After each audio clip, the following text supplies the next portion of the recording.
libérés, délivrés, rachetés pour suivre Jésus.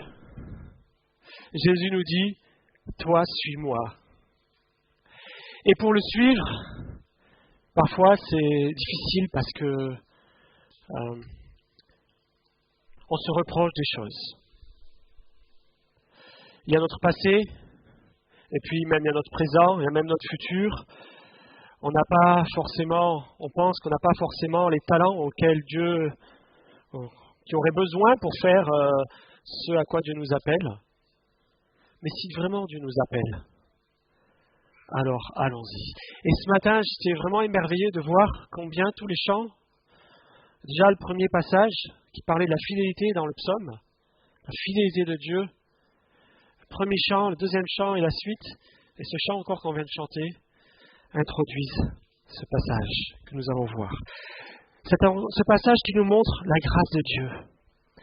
On a parlé aussi des tempêtes, on l'a vu la semaine dernière. La personne qu'on va voir là, le passage qu'on va voir, cette personne a subi une tempête. On a parlé aussi dans nos prières que Dieu est le potier, que nous sommes l'argile. Comment Dieu nous travaille aussi notre caractère. Comment Dieu nous accompagne toute notre vie. Il ne nous prend pas parce que nous sommes super capables. Non. Il dirige toutes choses. Il nous donne les dons qu'on a besoin pour là où il nous appelle. C'est un passage que je trouve encourageant à la fois sur comment la grâce de Dieu agit. Comment Dieu est fidèle, là où nous sommes infidèles.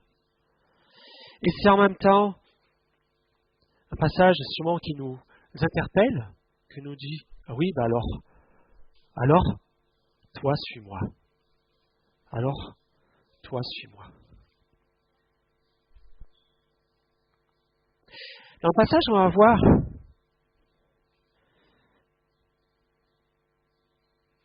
Dieu vient d'abord nous rencontrer là où nous sommes, de manière inattendue. Ensuite, Dieu nous dit ses promesses, ou nous les confirme, nous les renouvelle dans le cas particulier que nous allons voir. Ensuite, Dieu nous rappelle qu'il est celui qui pourvoit et qui pourvoira. Dieu nous établit ou nous rétablit dans certains cas. Puis Dieu s'occupe de nous. Il nous travaille notre caractère et après il renouvelle l'appel. Toi, suis-moi. Alors, aujourd'hui on va lire dans l'évangile de Jean, le chapitre 21, du verset 1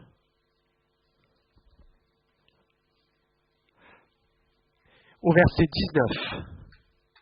Comment Jésus restaure et rétablit publiquement Pierre dans son ministère à venir. Mais ce n'est pas que pour Pierre, il y a des leçons pour chacun de nous.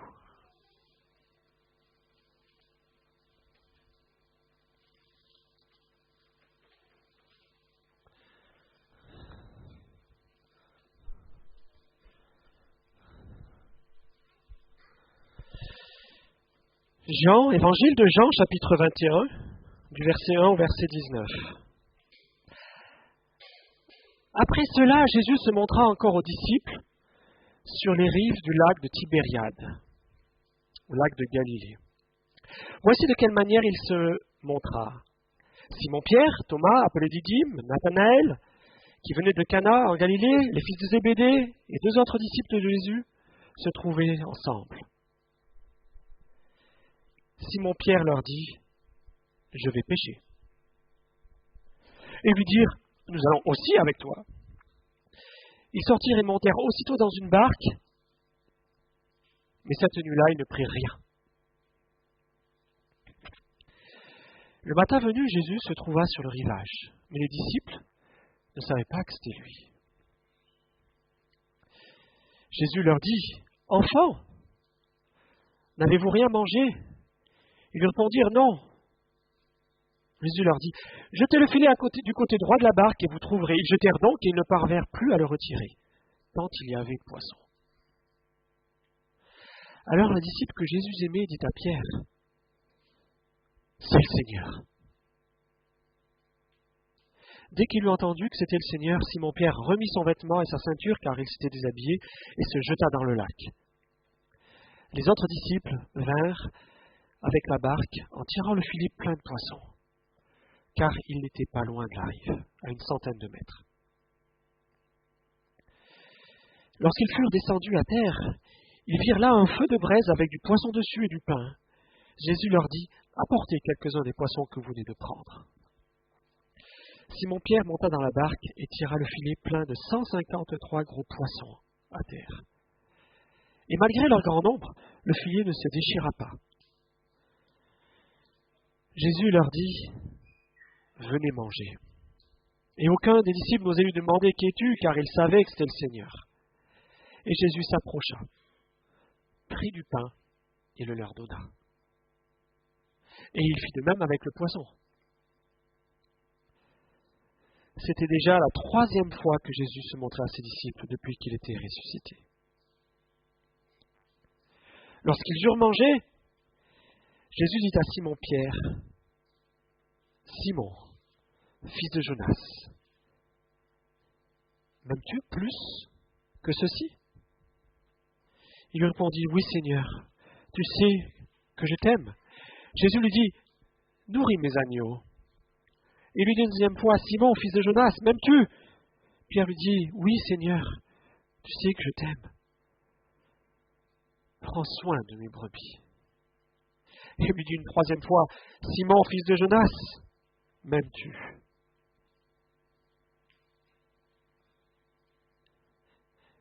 Pierre fut attristé de ce qu'il lui avait dit la 3e fois, « M'aimes-tu » Il lui répondit, « Seigneur, tu sais tout. Tu sais que je t'aime. » Jésus lui dit, « Nourris mes brebis. » En vérité, je te dis, quand tu étais plus jeune, tu mettais toi-même ta ceinture, tu allais où tu voulais. Mais quand tu seras vieux, tu tendras les mains et c'est un autre qui attachera ta ceinture et te conduira où tu ne voudras pas. Il dit cela pour indiquer par quelle mort Pierre révélerait la gloire de Dieu. Puis il lui dit, « Suis-moi. »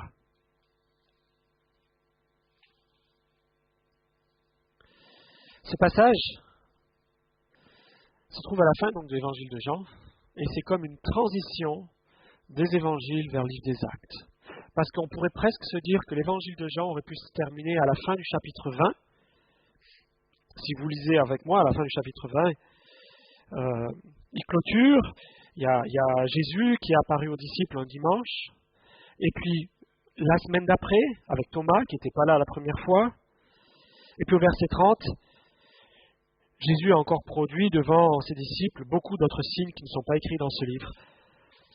Mais ceux-ci sont décrits pour que vous croyiez que Jésus est le Christ, le Fils de Dieu, et que par la foi vous ayez la vie en son nom. Voilà le but de l'évangile de Jean, et on pourrait terminer ici. L'évangile de Jean a été écrit pour qu'on ait la vie en croyant en Jésus, alors que l'épître a été écrite pour donner de l'assurance à ceux qui croient. Donc une transition. Et pourquoi une transition ? Une transition parce que oui, Jésus va partir, remonter au ciel, et le Saint-Esprit va venir. Mais c'est aussi un acte structurant pour préparer les disciples. Et à la construction de l'Église que Jésus va faire par le Saint-Esprit, par ses disciples. Il aurait pu sans doute y avoir eu des batailles entre eux.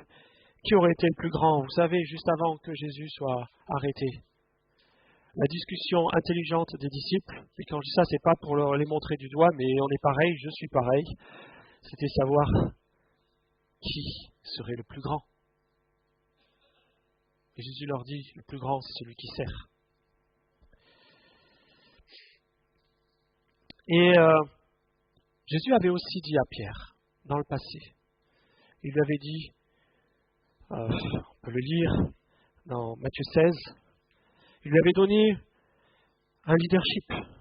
Quand Pierre avait reconnu que Jésus était le Christ, le Fils du Dieu vivant, en disant, ce n'est pas la chair et le sang, ce n'est pas ton intelligence qui te fait savoir que je suis le Christ, le Fils du Dieu vivant, mais c'est mon Père qui te l'a révélé. Et basé là-dessus, Jésus lui avait donné une sorte de leadership. Pas à la manière, nous ne comprenons pas la manière dont nos frères catholiques le comprennent, mais néanmoins, Jésus lui avait confié un leadership.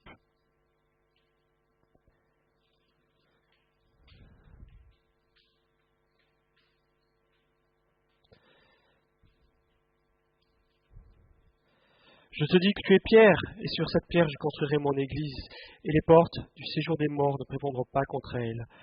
Je te donnerai les clés du royaume des cieux, et ce que tu lieras sur la terre sera lié dans les cieux, et ce que tu délieras sur la terre sera délié dans les cieux.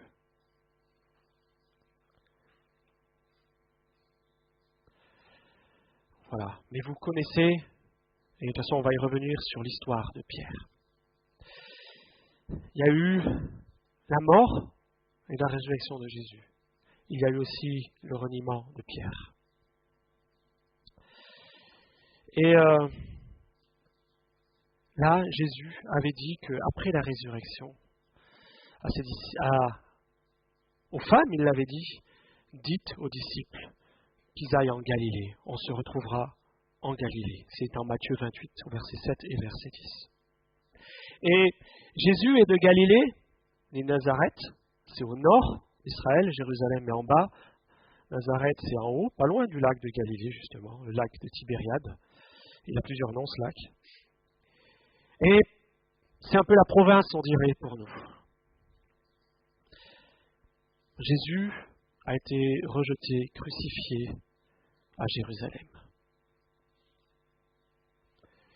Il n'est pas à Jérusalem là.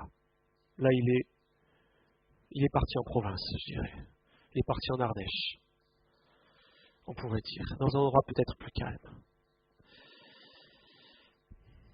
Peut-être que les informations allaient aussi moins vite à l'époque. Mais Jésus leur a donné ce point de rendez-vous, d'aller en Galilée. C'est aussi un endroit où ils ont vécu beaucoup d'expériences ensemble. On l'a vu la semaine dernière, cette tempête sur le lac de Galilée. C'est là où ils ont vu aussi Jésus qui marchait sur l'eau la nuit et qu'ils avaient peur. C'est là où Pierre a marché sur l'eau. Pas beaucoup de pas, mais quand même. Ça leur rappelle beaucoup d'histoires. Capernaum, beaucoup d'histoires. Beaucoup de temps passé avec Jésus. Ça leur est familier. Et Jésus leur a donné donc ce point de rendez-vous. Allez en Galilée. Et qu'est-ce qu'ils font?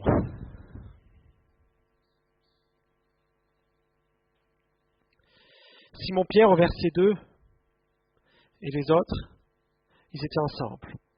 Et Simon-Pierre leur dit, je vais pêcher. Peut-être en a-t-il un peu marre d'attendre. Peut-être est-il impatient. En tout cas, ça colle avec son caractère. Toujours à fond. Et aussi, ça colle avec son leadership. Parce que qu'est-ce que font les autres? Nous aussi, on vient avec toi. Et quand on lit les évangiles, on voit souvent des choses comme ça, où Pierre est le premier à dire quelque chose, et les autres, tout de suite derrière, disent oui, oui, oui, oui, oui. Quand Pierre dit, non mais, attends, si je devais aller en prison ou à la mort, je te suivrai. Je ne te renierai pas. Et même si les autres, ils te reniaient, moi, je ne te renierai pas. Je suis prêt à aller à la mort. Et quand il dit je suis prêt à aller à la mort, les autres ils disent ah oui, mais nous aussi, nous aussi. Mais Pierre, c'est celui qui a ce pouvoir, du meilleur comme pour le pire, de tirer les autres. Et ils vont pécher. Mais cette nuit-là, ils ne prirent rien. Une nuit blanche, pour rien, une nuit fatigante, pour rien, pas de poisson. Bon, peut-être que pour Pierre c'était bien, ou pour les disciples, parce que ils avaient marre d'attendre à l'intérieur, au moins ils étaient dehors à faire du bateau, voilà, je ne sais pas. Et c'est le matin. Et Jésus est là, sur le rivage, qui vient les rencontrer. J'allais dire incognito presque, parce qu'ils ne le reconnaissent pas d'abord. C'est Jésus qui s'approche d'eux. Il s'approche d'eux comme il s'est approché, vous savez, des disciples à Emmaüs, dans la discussion avec eux, en leur posant la question, vous avez l'air bien triste. Pourquoi? Qu'est-ce qui s'est passé? Il les fait parler. Et ces disciples aussi ne le reconnaissent pas. Il faut attendre le moment de repas, que Jésus rompe le pain pour que leurs yeux s'ouvrent. Est-ce que nous reconnaissons Dieu dans notre vie? Quand Dieu nous parle, quand Dieu nous donne des points de rendez-vous, et puis qu'on n'y est qu'à moitié. Comment nous attendons la parole de Dieu dans notre vie? Est-ce qu'on l'attend? Par exemple, si on monte le volume du micro? Ou est-ce qu'on l'attend comme Élie qui attendait le tonnerre, la tempête, et puis la voix de Dieu était dans un murmure doux et léger? Comment Dieu me rencontre? Comment Dieu te rencontre? Est-ce que je tends l'oreille? Est-ce qu'on prend le temps de tendre l'oreille, de diminuer les bruits autour? Ou comme Moïse aussi, qui est juste attiré par la curiosité d'un buisson où il y a des flammes, mais au bout d'un moment, c'est bizarre. Ce buisson, il est toujours vert. Il ne brûle pas. Il n'y a pas de cendre. Il ne se consume pas. Et là, Jésus les rencontre au bord du lac. Alors, évidemment, une pêche infructueuse, ça rappelle notre pêche. Dieu utilise aussi beaucoup de pédagogie, voire d'humour, pour nous parler.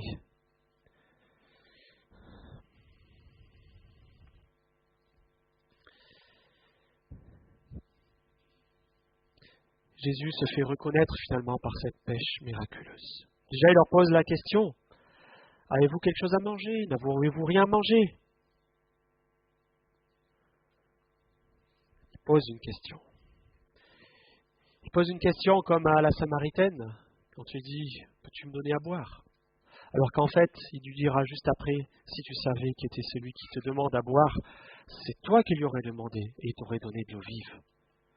Et là, Jésus s'apprête à vouloir donner de la vraie nourriture. Et il leur dit, avez-vous quelque chose à manger? Il veut les faire parler. Et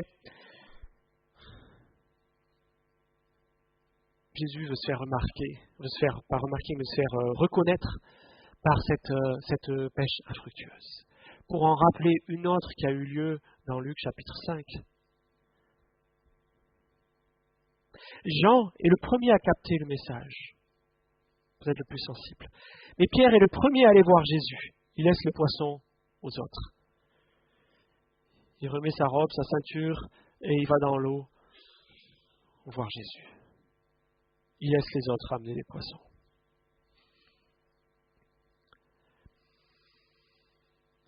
C'est une scène qui doit parler beaucoup au cœur de Pierre. Parce que, on ne va pas relire Luc 5, mais on avait déjà prêché dessus il y a un an à peu près, mais dans Luc chapitre 5, quand Pierre jette le filet en disant « Mais sur ta parole, j'ai rien pris, mais sur ta parole, je jetterai le filet », et qu'il y a des grands poissons, qu'est-ce qui se passe? Au lieu de crier « Waouh, c'est génial !» Qu'est-ce qu'il fait Pierre? Qu'est-ce qu'il fait Pierre? Il se jette à genoux devant Jésus. « Retire-toi de moi, éloigne-toi de moi, je suis un homme pécheur. » La crainte l'avait saisi, lui et tous les autres.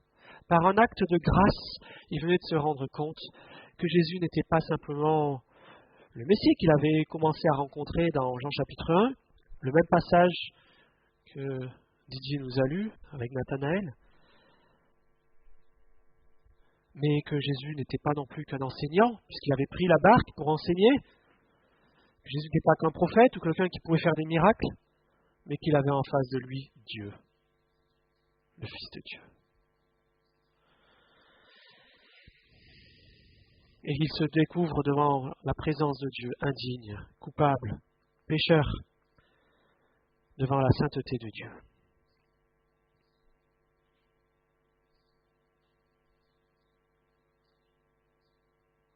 Jésus lui avait dit, tu seras pécheur d'homme.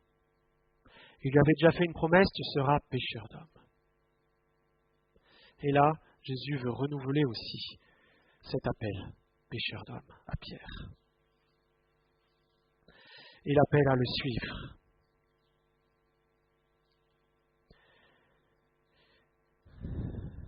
Est-ce que dans notre vie, Jésus est venu renouveler ses promesses? Est-ce que nous avons oublié ses promesses? Et ensuite, les autres disciples tirent les poissons dans l'eau, ils ne montent pas sur la barque, c'est trop lourd. Ils sont près du rivage en fait, ils sont vraiment pas loin. C'est d'autant plus miraculeux que non seulement ils ont rien pris la nuit, mais c'est que là ils sont près du rivage.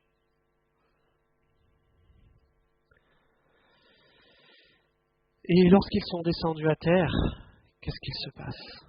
C'est le matin, il y a un barbecue, un barbecue petit déjeuner. Jésus a déjà préparé le feu, la grillade, il y a déjà du pain et du poisson. Notons bien que les disciples n'ont pas encore apporté leur poisson, il y a déjà du poisson. Tout est déjà prêt. C'est Jésus qui nourrit. C'est Jésus qui nourrit. Ce n'est pas nous qui nourrissons. Comme quand Jésus a nourri la foule avec 5 pains et 2 poissons, c'est Jésus qui nourrit. C'est Dieu qui pourvoit. Mais Jésus les encourage. Apportez quelques-uns des poissons que vous venez de prendre. Jésus veut dire, comme Paul le dira dans 1 Corinthiens 3, nous sommes collaborateurs de Dieu. C'est une grâce que Dieu nous fait. Il nous dit, viens dans mon équipe, tu es mon collaborateur. Apollos, ce sont rien quand il dit ça, Paul. Apollos, Pierre, etc., c'est le serviteur de Dieu. Mais Dieu nous a fait collaborateurs. Une grâce. Apportez vos poissons. Et cette pêche est aussi miraculeuse que la première. Il y a aussi beaucoup de poissons. Ouais, il y a un petit détail avec la première pêche qui est différente. Dans la première pêche, on ne savait pas le nombre de poissons. Là, on sait qu'il y a 153 gros poissons. Alors le chiffre, il y en a qui se sont creusés la tête de savoir ce que ça pouvait vouloir dire, je pense. Il ne faut pas chercher de symbolique, même si mathématiquement, c'est la somme de 1 plus 2 plus 3 plus 17, jusqu'à 17. Si vous calculez, ça fait 153. Pour ceux qui aiment les maths. Mais en fait, là, cette fois-ci, à la différence de la première pêche, on sait le nombre de poissons et le filet ne se rompt pas. Jean dit, précise, malgré le grand nombre, le filet ne se déchira pas. Mais pourquoi il dit ça? Parce que la première fois, le filet s'est déchiré.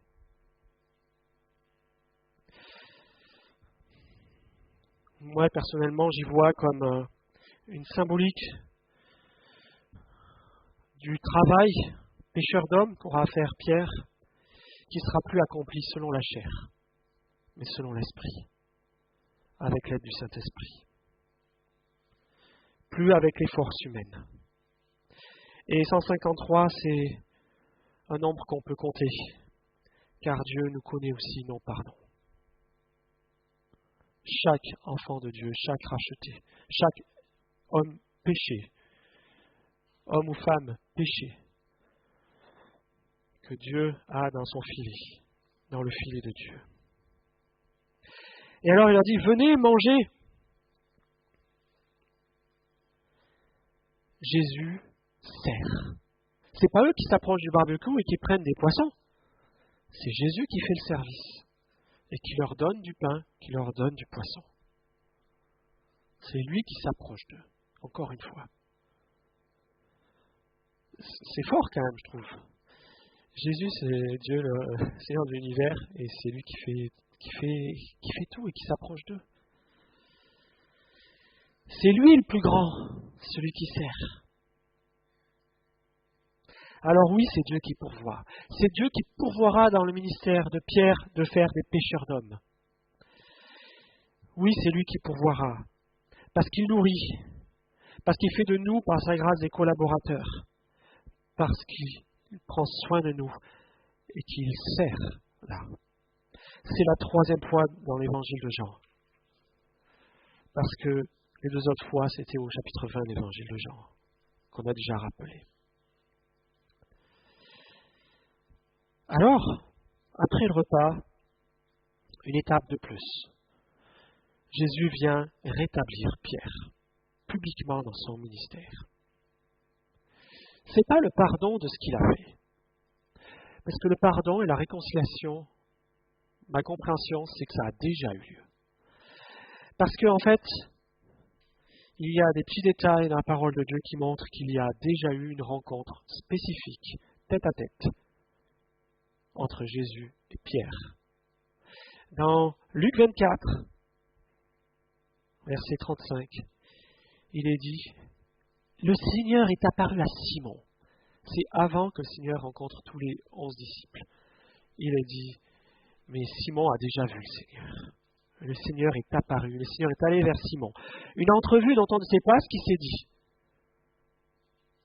Mais une entrevue sans doute de pardon et de réconciliation. Et c'est répété d'ailleurs dans 1 Corinthiens 15, verset 5. Il est apparu à Céphas, puis aux 12. Donc il y a vraiment eu cet épisode que les évangiles ne rapportent pas en détail, entre juste tête à tête, cœur à cœur, entre Jésus et Pierre. Mais là, c'est au-delà. Là, c'est rétablir Pierre. Parce que tous les autres savaient que Pierre avait renié. Tous les autres pouvaient dire « Ah non, mais Pierre, toi, laisse tomber. » Même si les autres t'abandonnaient, moi, je ne t'abandonnerai pas. Même si les autres te reniaient, moi, je ne te renierai pas.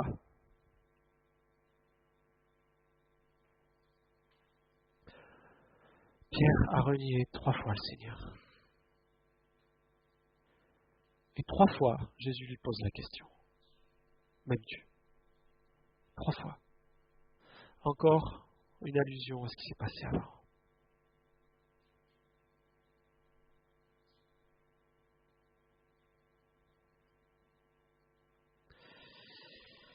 Alors Pierre répond et il arrive à dire « Mais tu sais tout.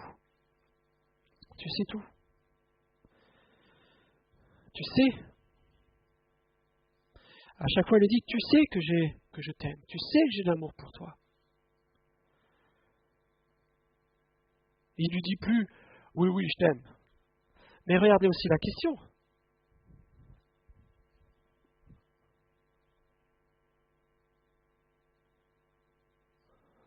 C'est aussi une allusion. Tu m'as dit que même si les autres m'abandonnaient, toi tu ne m'abandonnerais pas. Tu te croyais peut-être un peu plus au-dessus du lot. Donc il pose la question, est-ce que tu m'aimes plus que les autres? Mais, comme j'ai dit, le pardon a déjà eu lieu. Là, c'est public. Il veut que tous les autres sachent que Pierre est restauré, que Pierre est rétabli. Et rétabli non seulement en tant que pécheur d'hommes, mais rétabli aussi en tant que leader, comme je l'ai mentionné tout à l'heure.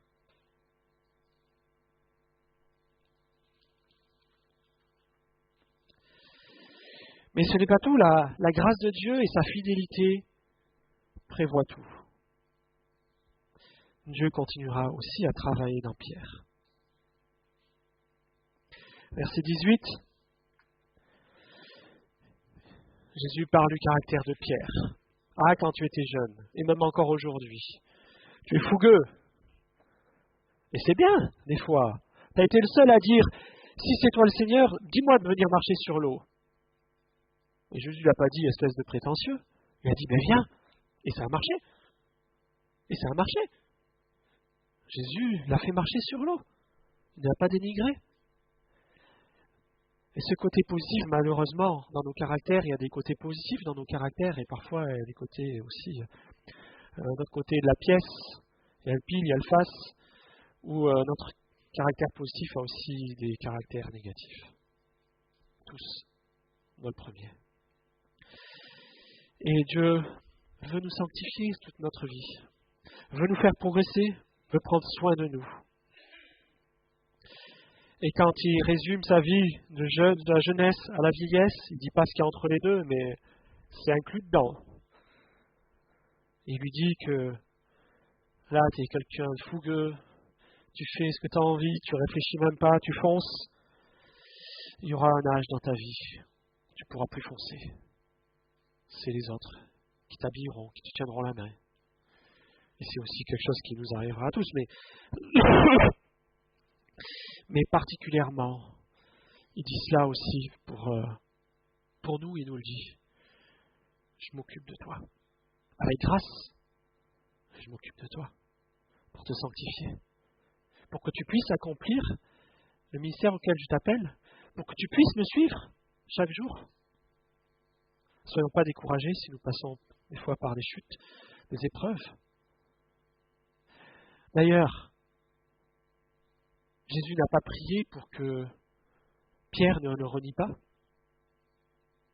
Il dit qu'il a prié, il a dit, le diable a demandé à vous tenter, à vous faire mal comme on bat le blé. Et moi j'ai prié pour que ta foi ne défaille pas. Et que quand tu sois revenu, tu encourages tes frères. Quand tu seras rétabli.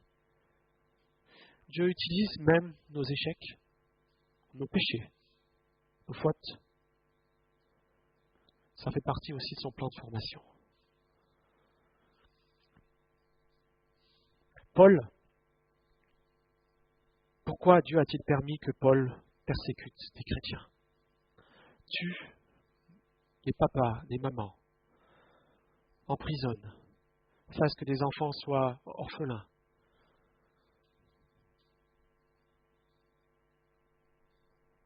Alors que Paul avait une grande science de tout l'Ancien Testament et même la science de l'époque, il y avait ce passage que Dieu n'a pas esquivé.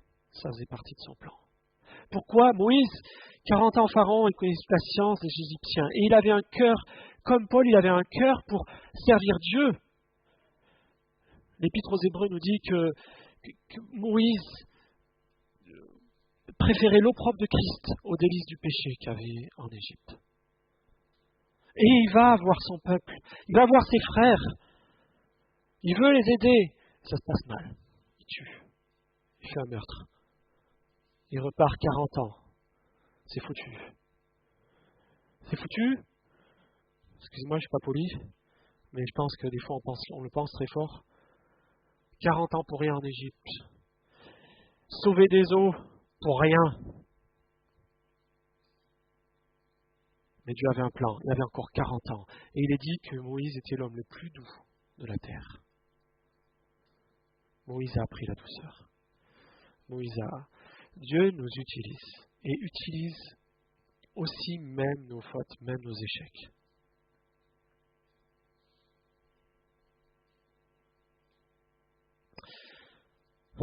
Jésus ne dit pas à Pierre, tu vas être pêcheur d'hommes et tu vas voir les conversions. Et c'est vrai, 3000, 5000 à la Pentecôte.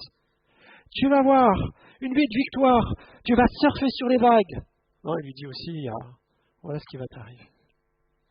Il y aura du succès, il y aura aussi des difficultés.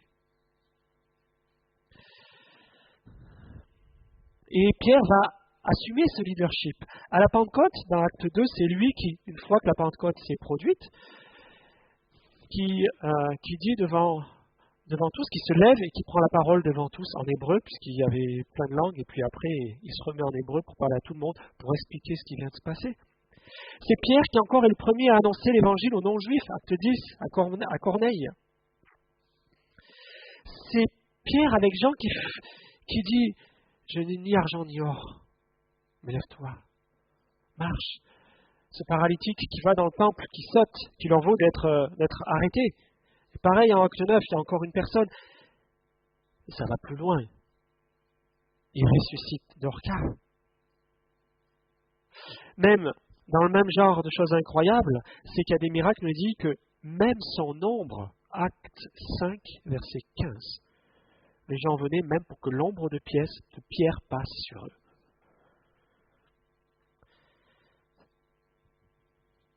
Pierre, c'est lui qui dit la parole de mort à Anania et Saphira.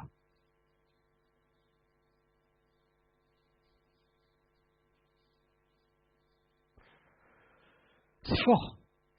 C'est fort parce que lui, il a quand même renié le Seigneur. Et il dit, Pourquoi vous avez menti au Saint-Esprit? Pourquoi vous avez voulu garder un petit peu? Vous auriez pu tout garder. Oh, quand même, Pierre, c'est sévère, là. En fait, c'est Dieu qui tue, là, qui enlève la vie d'Anania et Saphira. Pierre ne fait que dire ce que l'Esprit lui dit de dire pour expliquer ce qui va se passer. Mais, waouh, comment Pierre a été rétabli. Mais je trouve encore par rapport à son reniement, il y a quelque chose d'encore plus fort, c'est l'assurance que Dieu a donnée justement à Pierre.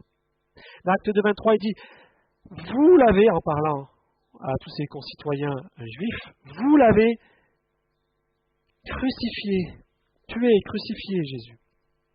Plus loin, acte 2, 36, Dieu l'a fait Seigneur et Christ, ce Jésus que vous avez crucifié, et encore plus fort. Vous l'avez renié devant Pilate. Vous avez renié le Saint juste. Pierre, un petit miroir, t'as renié Jésus. Pourquoi je dis ça? Parce que quand on est pardonné et restauré, Pierre a l'assurance de pouvoir le dire sans honte, sans hypocrisie. Quand il dit ça, il ne se place pas au-dessus. Vous l'avez renié, moi non. Non, non, c'est pas ça. Il les confronte simplement. Vous avez renié. Pierre aura d'autres échecs dans sa vie. Dans Galates 3, il nous est dit qu'il s'est laissé entraîner par des juifs qui disaient il faut être circoncis. Et Paul est obligé de s'opposer à lui. Ça prouve que voilà. Mais regardons la fin de sa vie, ce que Pierre écrit dans 1 Pierre 5. Voici les recommandations que j'adresse à ceux qui sont anciens parmi vous, moi qui suis ancien comme eux. Témoins des souffrances de Christ, participants de la gloire qui doit être révélée, prenez soin du troupeau de Dieu qui est sous votre garde, en veillant sur lui non par contrainte, mais de bon gré.